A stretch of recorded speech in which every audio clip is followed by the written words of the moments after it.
What is it like visiting the birthplace of your Tesla? We'll find out.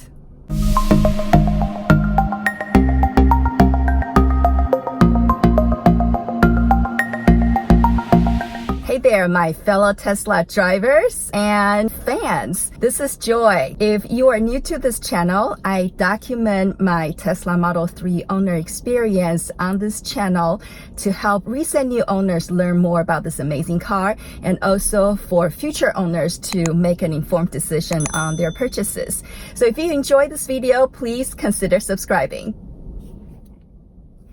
Today, I am very excited to be in Fremont, California at the Tesla factory, where all the Teslas, including my Model 3, were born. I will be going on a Tesla factory tour as an owner. Unfortunately, I cannot do any photos or videos inside, so I cannot show you what it looks like inside the factory. However, I will be sharing with you my thoughts after I do the tour. If you remember from my previous video, I actually came here in 2016 for work, and our clients went inside and did the factory tour, but unfortunately, because Tesla limited our group to 50 people, us staff did not get to go on this tour. Now, 2 years later, myself and my coworker are both Tesla owners, so now we're able to book this tour to go on this private tour and see how our cars were made. So keep watching. I'll be back.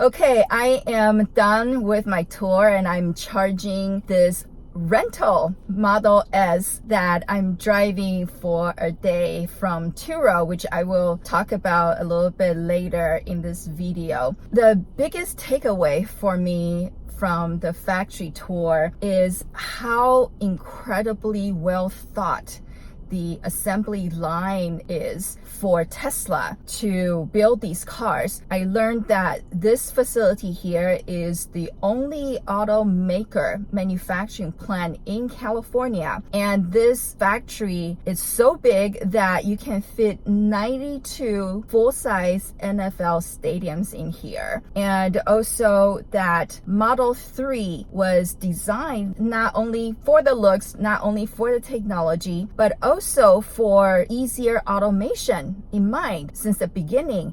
That is quite revolutionary to me. The Model 3 has a completely different assembly line than the Model S and the Model X, because we saw the Model S and Model X, they were kind of interchanging in the same assembly line, but the Model 3, they had to do a whole other assembly line area. It's 2 stories tall inside, and then of course they have that tent outside which can fit 2 football stadiums length, but a little bit narrower to crank out more cars that way. But it's just so incredible to me, and I'm just so impressed at how futuristic Tesla is from the start to finish. They manufacture their parts here, most of their parts, and I also learned that this is the only car that says that's made in the USA that has most of the parts made in America versus overseas. Of course, you can't avoid that nowadays. For example, the battery pack,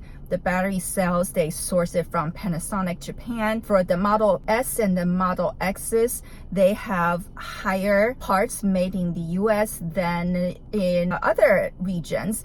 And then for the Model 3, I believe is probably 70%. I could be wrong, don't quote me on this, but from my memory, since I couldn't video or, I didn't take notes, from my memory that about 70% of the parts in the Model 3, they are from North America America, so Canada, US, and Mexico, and then the rest of it from the rest of the world. So wow, really amazing. A lot of really cool robots in there. But what happens is that the initial putting together of the manufacturing process of putting together the car, initially it was highly automated. It was mostly robots, but when it comes down to the final assembly, after you get the cars painted, you do need humans to go in and hook up all these electric systems and do the minor installation. So I was at a work conference this week, and Steve Jurvetson, interestingly enough, was a speaker. Steve Jurvetson, if you don't know, he is on Tesla and SpaceX board, and I believe he's actually on leave right now due to some scandal that happened earlier. Nonetheless, great speaker, and somebody in the audience asked him, do you think that one day robots will take over human jobs? And his response was, well, I think that robots will become more like slaves to human, which I agree. So if you're out there, you're freaking out about robots taking over your job, don't freak out. I see humans and robots working side by side, just as I saw here inside Tesla factory. While machines, they are great to do some of the heavy lifting. They can be very precise, putting the car on a conveyor belt at the precise moment when the conveyor belt is slowly moving forward. It still requires human operators to do inspections. It still requires, if the machine breaks down, a human to go fix it. And toward the end, it still requires a human to go do all the tiny little work putting that in. So don't think that robots will displace all the human jobs. It may displace some, but it just means that humans will need to learn a different skill set to work together with the robots in the future and to make things a lot more efficient. We learned on this tour that all the Teslas being delivered and sold worldwide right now, they're all being produced in Fremont, California. So Fremont is the only place in the entire world that is producing Teslas right now. However, to alleviate some of the logistical delays and difficulties Tesla is facing as they get onto this bigger world stage and the demands worldwide rise, is that they plan to open up another factory in China, which makes sense because there's a lot of us in this world, and China is actually the biggest automotive market out there and has a lot of land, so it makes a lot of sense for Tesla to open an overseas factory in China to begin with, and they plan to expand to Europe as well. One final thing to note from the tour is that we were sitting in these carts, like when you go to Disneyland or Universal Studios on the studio tour, where we had a tour guide and she was driving the little carts and speaking to us through the intercom. So we're actually in the cart at all times on this tour. And of course, we would come across people working their shifts. And I noticed a lot of people would smile and wave at us. I thought it was a really uplifting experience in the factory. I have visited some factories where I felt people are just kind of really tense, and they feel like they're so stressed out. And here I feel that, yes, there is that workload, but people do seem to enjoy what they do. That's not to say that there aren't disgruntled employees, because we know that there have been in the past. But I would say that overall, the vibe that I got from the glimpse from the tour that I got today has been positive. People seem to enjoy what they do. They seem to believe the mission that Tesla is embarking on to have sustainable energy, to push this initiative worldwide so that we can reduce our pollution, reduce our carbon footprint, and hopefully we can save the planet from dying a little faster. So I thought that was a very interesting thing to observe. With that said, if you are a Tesla owner, I highly, highly, highly recommend that you take this free tour. I will link the information down below in the description box on how you can get in touch with Tesla to set up this appointment. You will be amazed at how your car was built, how your car was even designed from the beginning, and you will really appreciate the thought process and the design genius genius that was put into the production of this car.